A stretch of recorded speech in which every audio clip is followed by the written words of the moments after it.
The girl was one of those pretty and charming young creatures who sometimes are born into a family of clerks. She had no dowry, no expectations, no way of being known, understood, loved, married by any rich and distinguished man. So she let herself be married to a little clerk of the Ministry of Public Instruction. She dressed plainly because she could not dress well, but she was unhappy as if she had really fallen from a higher station, since with women there is neither caste nor rank, for beauty, grace, and charm take the place of family and birth. Natural ingenuity, instinct for what is elegant, a supple mind are their sole hierarchy, and often make of women of the people the equals of the very greatest ladies. Matilda suffered ceaselessly, feeling herself born to enjoy all delicacies and all luxuries. She was distressed at the poverty of her dwelling, at the bareness of the walls, at the shabby chairs, the ugliness of the curtains, all those things of which another woman of her rank would never even have been conscious, tortured her and made her angry. The sight of the little Breton peasant who did her humble housework aroused in her despairing regrets and bewildering dreams. She thought of silent antechambers, hung with oriental tapestry, illumined by tall bronze candelabra, and of two great footmen in knee breeches who sleep in the big armchairs, made drowsy by the oppressive heat of the stove. She thought of long reception halls hung with ancient silk, of the dainty cabinets containing priceless curiosities, and of the little coquettish perfumed reception rooms made for chatting at 5 o'clock with intimate friends, with men famous and sought after, whom all women envy and whose attention they all desire. When she sat down to dinner, before the round table covered with a tablecloth in use 3 days opposite her husband, who uncovered the soup tureen and declared with a delighted air, "Ah, the good soup! I don't know anything better than that." She thought of dainty dinners, of shining silverware, of tapestry that peopled the walls with ancient personages and with strange birds flying in the midst of a fairy forest. And she thought of delicious dishes served on marvelous plates, and of the whispered gallantries to which you listen with a sphinx-like smile while you are eating the pink meat of a trout or the wings of a quail. She had no gowns, no jewels, nothing, and she loved nothing but that. She felt made for that. She would have liked so much to please, to be envied, to be charming, to be sought after. She had a friend, a former schoolmate at the convent, who was rich and who she did not like to go to see any more because she felt so sad when she came home. But one evening her husband reached home with a triumphant air and holding a large envelope in his hand. "There," said he, "there is something for you." She tore the paper quickly and drew out a printed card which bore these words, "The Minister of Public Instruction," and "Madame Georges Ramponneau, request the honor of Monsieur and Madame Loisel's company at the Palace of the Ministry on Monday evening, January 18th. Instead of being delighted, as her husband had hoped, she threw the invitation on the table crossly, muttering, "What do you wish me to do with that?" "Why, my dear, I thought you would be glad. You never go out, and this is such a fine opportunity. I had great trouble to get it. Everyone wants to go. It is very select, and they are not giving many invitations to clerks. The whole official world will be there." She looked at him with an irritated glance and said impatiently, "And what do you wish me to put on my back?" He had not thought of that. He stammered, "Why, the gown you go to the theater in. It looks very well to me." He stopped, distracted, seeing that his wife was weeping. Two great tears ran slowly from the corners of her eyes toward the corners of her mouth. "What's the matter? What's the matter?" he answered. By a violent effort she conquered her grief and replied in a calm voice, while she wiped her wet cheeks, "Nothing, only I have no gown, and therefore I can't go to this ball. Give your card to some colleague whose wife is better equipped than I am." He was in despair. He resumed, "Come, let us see, Matilda. How much would it cost? A suitable gown, which you could use on other occasions. Something very simple?"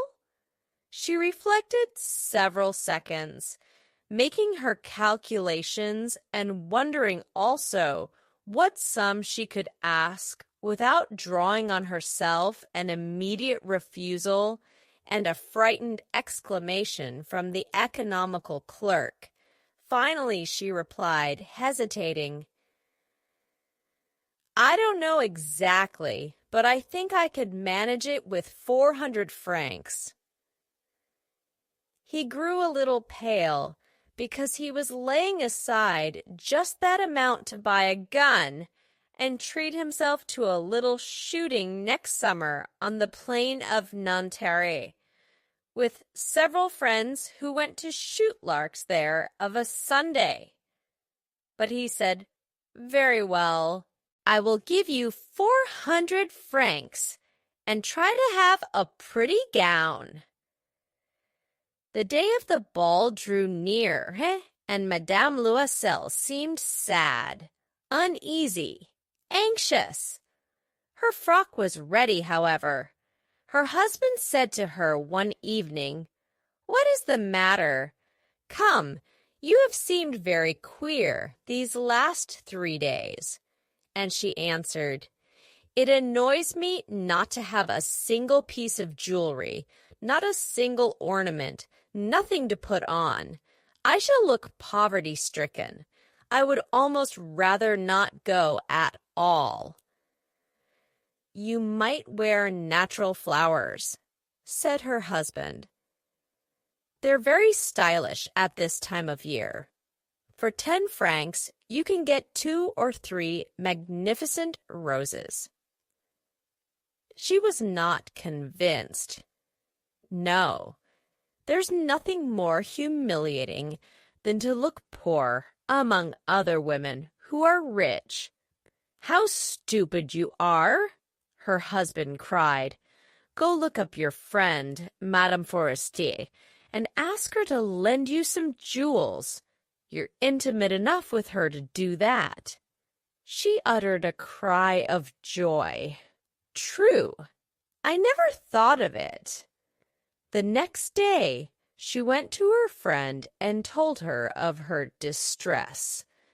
Madame Forestier went to a wardrobe with a mirror, took out a large jewel box, brought it back, opened it, and said to Madame Loxel, "Choose, my dear."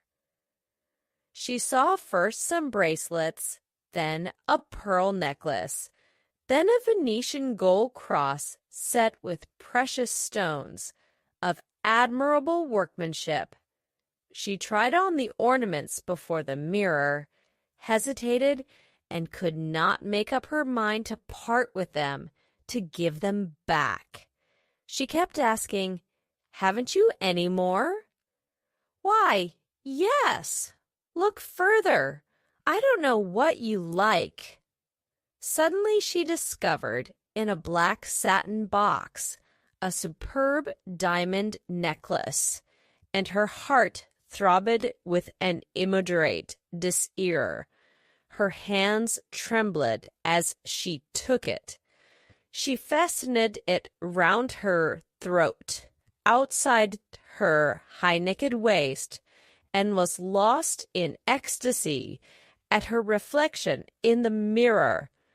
Then she asked, hesitating, filled with anxious doubt, "Will you lend me this, only this?" "Why, yes, certainly."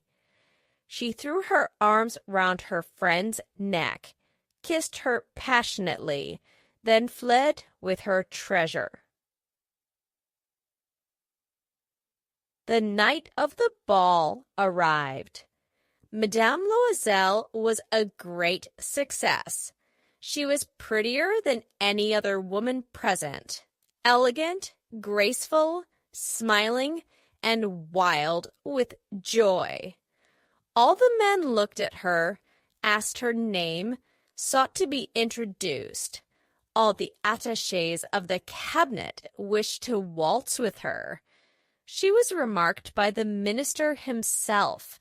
She danced with rapture, with passion, intoxicated by pleasure, forgetting all in the triumph of her beauty, in the glory of her success, in a sort of cloud of happiness comprised of all this homage, admiration, these awakened desires, and of that sense of triumph which is so sweet to woman's heart.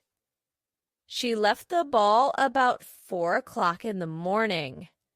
Her husband had been sleeping since midnight in a little deserted anteroom with 3 other gentlemen whose wives were enjoying the ball. He threw over her shoulders the wraps he had brought, the modest wraps of common life, the poverty of which contrasted with the elegance of the ball dress. She felt this, and wished to escape so as not to be remarked by the other women who were enveloping themselves in costly furs. Liesel held her back, saying, "Wait a bit. You will catch cold outside. I will call a cab." But she did not listen to him and rapidly descended the stairs. When they reached the street, they could not find a carriage and began to look for one, shouting after the cabmen passing at a distance. They went toward the Seine in despair, shivering with cold. At last they found on the quay one of those ancient night cabs which, as though they were ashade to show their shabbiness during the day, are never seen round Paris until after dark. It took them to their dwelling in the Rue des Martyrs, and sadly they mounted the stairs to their flat. All was ended for her. As to him, he reflected that he must be at the ministry at 10 o'clock that morning. She removed her wraps before the glass so as to see herself once more in all her glory. But suddenly she uttered a cry. She no longer had the necklace around her neck. "What is the matter with you?" demanded her husband, already half undressed. She turned distractedly toward him. I have, I've lost Madame Forestier's necklace," she cried. He stood up, bewildered. "What? How? Impossible!" They looked among the folds of her skirt, of her cloak, in her pockets, everywhere, but did not find it. "You're sure you had it on when you left the ball?" he asked. "Yes, I felt it in the vestibule of the minister's house." "But if you had lost it in the street, we should have heard it fall. It must be in the cab." "Yes, probably. Did you take his number?" "No. And you? Didn't you notice it?" "No." They looked, thunderstruck, at each other. At last, Loisel put on his clothes. "I shall go back on foot," said he, "over the whole route to see whether I can find it." He went out. She sat waiting on a chair in her ball dress, without strength to go to bed, overwhelmed, without any fire, without a thought. Her husband returned about 7 o'clock. He had found nothing. He went to police headquarters, to the newspaper offices, to offer a reward. He went to the cab companies, everywhere, in fact, whither he was urged by the least spark of hope. She waited all day, in the same condition of mad fear, before this terrible calamity.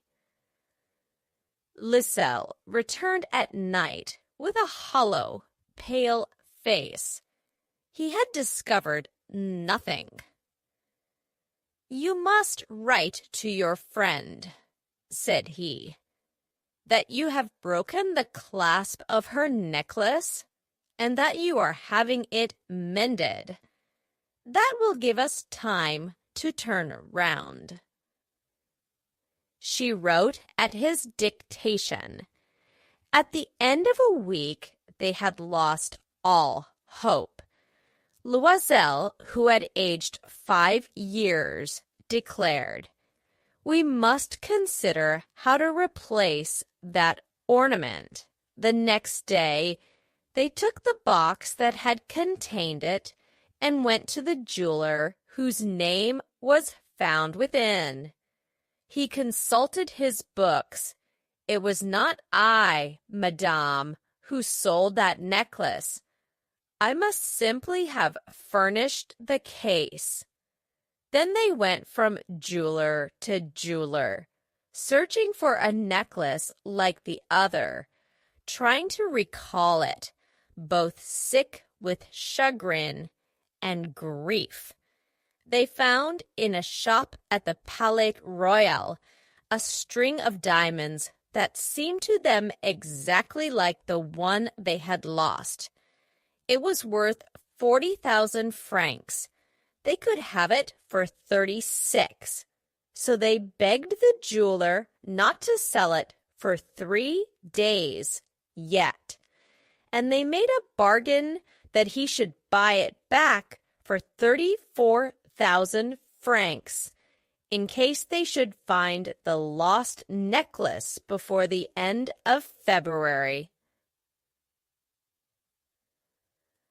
Loisel possessed 18,000 francs, which his father had left him.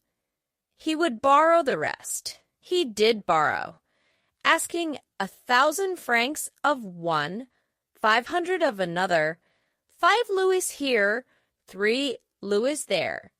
He gave notes, took up ruinous obligations, dealt with usurers and all the race of lenders.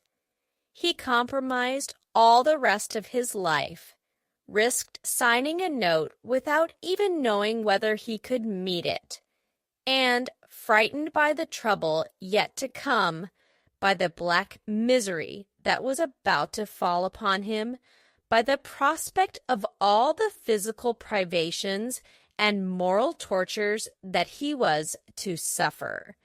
He went to get the new necklace, laying upon the jeweler's counter 36,000 francs. When Madame Loisel took back the necklace, Madame Forestier said to her with a chilly manner, "You should have returned it sooner. I might have needed it."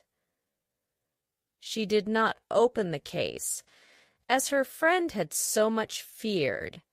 If she had detected the substitution, what would she have thought? What would she have said? Would she not have taken Madame Loisel for a thief? Thereafter, Madame Loisel knew the horrible existence of the needy. She bore her part, however, with sudden heroism. That dreadful debt must be paid. She would pay it. They dismissed their servant. They changed their lodgings. They rented a garret under the roof. She came to know what heavy housework meant and the odious cares of the kitchen. She washed the dishes, using her dainty fingers and rosy nails on greasy pots and pans. She washed the soiled linen, the shirts and the dishcloths, which she dried upon a line. She carried the slops down to the street every morning and carried up the water, stopping for breath at every landing. And dressed like a woman of the people, she went to the fruiterer, the grocer, the butcher, a basket on her arm, bargaining, meeting with impertinence, defending her miserable money, sou by sou. Every month they had to meet some notes, renew others, obtain more time. Her husband worked evenings, making up a tradesman's accounts, and late at night he often copied manuscript for 5 sous a page. This life lasted 10 years. At the end of 10 years, they had paid everything, with the rates of usury and the accumulations of the compound interest. Madame Loisel looked old now. She had become the woman of impoverished households, strong and hard and rough. With frowsy hair, skirts askew, and red hands, she talked loud while washing the floor with great swishes of water. But sometimes, when her husband was at the office, she sat down near the window, and she thought of that gay evening of long ago, of that ball where she had been so beautiful and so admired. What would have happened if she had not lost that necklace? Who knows? Who knows? How strange and changeful is life! How small a thing is needed to make or ruin us! But one Sunday, having gone to take a walk in the Champs-Élysées to refresh herself after the labors of the week, she suddenly perceived a woman who was leading a child. It was Madame Forestier, still young, still beautiful, still charming. Madame Loisel felt moved. Should she speak to her? Yes, certainly. And now that she had paid, she would tell her all about it. Why not? She went up. Good day, Jeanne. The other, astonished to be familiarly addressed by this plain, good wife, did not recognize her at all, and stammered, "But, Madame, I do not know. You must have mistaken." "No, I am Mathilde Loisel." Her friend uttered a cry. "Oh, my poor Mathilde, how you are changed!" "Yes, I have had a pretty hard life since I last saw you, and great poverty, and that because of you. Of me? How so? Do you remember that diamond necklace you lent me to wear at the ministerial ball? Yes? Well? Well, I lost it. What do you mean? You brought it back. I brought you back another exactly like it, and it has taken us 10 years to pay for it.